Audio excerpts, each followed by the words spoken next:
నమస్తే, welcome to prince TV.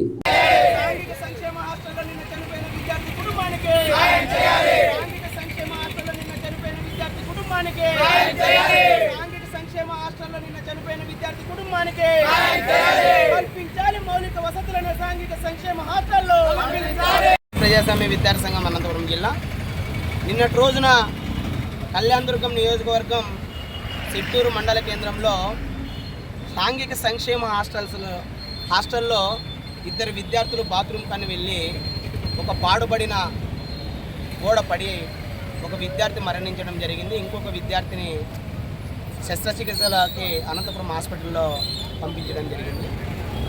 అక్కడ బాత్రూములు ఉన్నా వాటిని వాడుకోనివ్వడం లేదు అని చెప్పి అధికారులతో ఆ విద్యార్థులు స్వయంగా చెప్పినా ఆ అధికారులు పట్టించుకోవడం లేదని చెప్పి ఆ విద్యార్థులు బాత్రూమ్కి వెళ్ళి నిన్న ఒక విద్యార్థి చనిపోవడం నిజంగా అందరినీ కలిసివేసినటువంటి విషయం.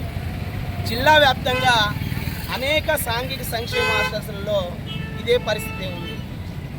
అనేక హాస్టల్స్లకి ప్రహరీ గోడలు లేవు. మనం అనేక సందర్భాల్లో చూసాం, విద్యార్థులు హాస్టల్ నుంచి వెళ్ళిపోవడం కూడా జరిగిన సంఘటనలు చాలా ఉన్నాయి. అంటే విద్యార్థులు ఏమైపోయినా మేము పట్టనట్టు ఉంటామని ప్రభుత్వం వ్యవహరించడం నిజంగా చాలా బాధాకరం. కానీ నారా లోకేష్ బాబు గారు మాత్రం మేము అన్ని సదుపాయాలు విద్యార్థులకు కల్పిస్తున్నాం, ఒక్కొక్క విద్యార్థికి లక్షలాది రూపాయలు ఖర్చు పెడుతున్నాము అని చెప్పి కేవలం ఆర్భాటం ప్రచారాలు చేసుకోవడానికి మాత్రమే ఈ ప్రభుత్వం ఉన్నది. సాంఘిక సంక్షేమ హాస్టల్ని మీరు ఒకసారి సందర్శించండి. అక్కడ ఆ విద్యార్థులకు పూర్తి స్థాయిలో సదుపాయాలు లేవు. ఏ జిల్లా వ్యాప్తంగా ఏ హాస్టల్లోనూ డైనింగ్ హాల్ కూడా సరిగా లేనటువంటి పరిస్థితి. ఈ మధ్యన ఈ కాలం రీత్యా వానాకాలం రీత్యా దోమలు ఎక్కువ ఉన్నాయి, దోమతెరలు సరిగా లేవు, ఫ్యాన్లు సరిగా లేవు, మరుగుదొడ్లు సరిగా లేవు. అంటే ఓవరాల్గా సాంఘిక సంక్షేమ హాస్టల్లో అనేక సమస్యలు ఉన్నాయి. వాటిని ఒక అధికారి కూడా పట్టించుకున్న పాపాన పోలేదు. మేము ఒక్కడే ఇక్కడ డిమాండ్ చేస్తాం, ఏదైతే నిన్నటి రోజు విద్యార్థి చనిపోయాడో ఆ విద్యార్థి కుటుంబానికి 50 లక్షల ఎక్స్గ్రేషియా ప్రకటించాలి, గాయపడిన విద్యార్థికి 25 లక్షలు ప్రకటించాలి. అలాగే జిల్లా వ్యాప్తంగా సాంఘిక సంక్షేమ హాస్టల్లో నెలకొన్న సమస్యలు వెంటనే ప్రభుత్వం తీర్చాలి. 3,000 రూపాయలు ఏదైతే మెస్ కాస్మెటిక్ ఛార్జీలు ఉన్నాయో వాటిని 3,000 రూపాయలకు పెంచే విధంగా మీరు నిర్ణయం తీసుకోండి. ఈరోజు ఖైదీకి డైలీ 100 రూపాయలు ఇస్తున్నారు, కానీ విద్యార్థికి మాత్రం 47 రూపాయలు ఇస్తూ ఉన్నారు. మొన్నటికి మొన్న 200 పెంచుతామని చెప్పి దాన్ని కూడా అమలు చేయలేనటువంటి పరిస్థితి. అంటే జిల్లాలో ఎస్సీ ఎస్టీ బీసీ విద్యార్థులు సాంఘిక సంక్షేమ హాస్టల్స్లలో ఉన్న విద్యార్థులు కడుపు నిండా తిని చదువుకునే సదుపాయం మీరు ఎందుకు కల్పించలేకపోతున్నారని మేము రాష్ట్ర ప్రభుత్వాన్ని హెచ్చరిస్తూ ఉన్నాం, డిమాండ్ చేస్తూ ఉన్నాం. ఇది ఇలాగే కొనసాగితే రాబోయే రోజుల్లో ఖచ్చితంగా సాంఘిక సంక్షేమ హాస్టల్లో మీరు సదుపాయాలను కల్పించేంత వరకు విద్యార్థుల్ని కలుపుకొని పెద్ద ఎత్తున ఉద్యమాలకు శ్రీకారం చుడతామని పీడిఎస్యూగా మేము హెచ్చరిస్తూ ఉన్నాం.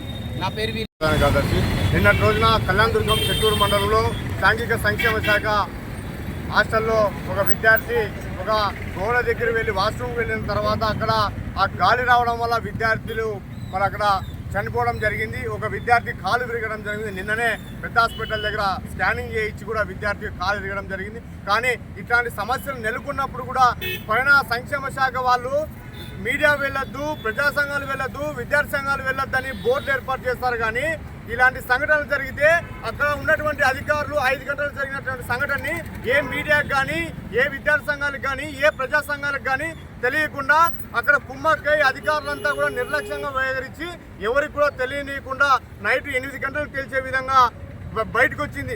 5 గంటలు జరిగితే 8 గంటలకు వచ్చింది. ఇవన్నీ కూడా అక్కడ ఉన్నటువంటి అధికారులు అక్కడ బయటకు రాకుండా చేస్తాను. అధికారులను వెంటనే సస్పెండ్ చేయాలి. ఆ విద్యార్థి చనిపోయిన విద్యార్థి కుటుంబానికి న్యాయం చేయాలని చెప్పేసి ఇవాళ అంబేద్కర్ విగ్రహం దగ్గర నిరసన వ్యక్తం చేయడం జరుగుతోంది. మంత్రి సుదర్శన్. దుర్గం నియోజకవర్గం చిత్తూరు మండలంలో ఎస్సీ హాస్టల్లో జరుగుతున్న ఒక దుర్మార్గ విషయం ఏంటంటే ఎస్సీ హాస్టల్లో ఉన్నటువంటి విద్యార్థి మరణించినా కూడా దాదాపు 5 గంటల సమయంలో విద్యార్థికి గాయాలు పరిచిన దాదాపు 3 గంటల సేపు ఆ విషయాన్ని బయటకు వచ్చే విధంగా చేసిన అధికారులు ఎంత నిర్లక్ష్యంగా ఉందంటే ఇందుకైనా ఈరోజు విద్యార్థి సంఘాలను మీడియా మిత్రులను హాస్టల్లోకి అనుమతి లేదని ఒక బోర్డు వేసి ఈరోజు విద్యార్థిని జరుగుతున్న ఆరోపణలను బయట రాకుండా చేయడానికి ఇదొక ఉదాహరణకు ఇలా చేస్తూ ఉన్నాం. ఇంతకైనా జిల్లాకు వచ్చినటువంటి మంగళవారం రోజున వచ్చినటువంటి విద్యాశాఖ మంత్రి కళ్ళు తెరిచి రోజు విద్యార్థులకు మరణించినటువంటి విద్యార్థులకు న్యాయం చేయాలా, అదేవిధంగా గాయపరిచిన కాలుకిన విద్యార్థులకు కూడా ఒక న్యాయం చేయాలని ఈరోజు అఖిల భారత విద్యార్థి పరిషత్ డిమాండ్ చేస్తా ఉన్నాం. యుఎస్ఎఫ్ఐ జిల్లా ప్రధాన కార్యదర్శి. మరి చెట్టూరు మండలంలో జరిగినటువంటి ఏదైతే ఎస్సీ బాలుర వసతి గృహంలో జరిగినటువంటి విద్యార్థి దుర్మరణం జరిగిన సంఘటనను మనం విద్యార్థులందరూ తెలుసుకొని ఈరోజు విద్యార్థి సంఘాల ఆధ్వర్యంలో ఏదైతే ఇది అంబేద్కర్ విగ్రహం ఉందో ఇక్కడ నిరసన కార్యక్రమం తెలియజేస్తున్నాము. అదేవిధంగా రాష్ట్ర విద్యాశాఖ మంత్రి గారు నారా లోకేష్ గారికి ఈరోజు మేము తెలియజేయడం ఏమనగా ఐక్య విద్యార్థి సంఘాల ఆధ్వర్యంలో మీరు దాదాపు అంటే ఇది అంటే నెల రోజులు కాకపో ముందే ఇది రెండో సమస్య జరగడం, ఇది స్కూల్ విద్యార్థులు మరణించడం ఇది రెండోసారి. ఇప్పటికైనా కళ్ళు తెరిచి ప్రభుత్వం చూసి అలాగే ఈ విషయంపైన స్పందించాలని మేము ప్రధానంగా డిమాండ్ చేస్తూ ఉన్నాం. నా పేరు భీము.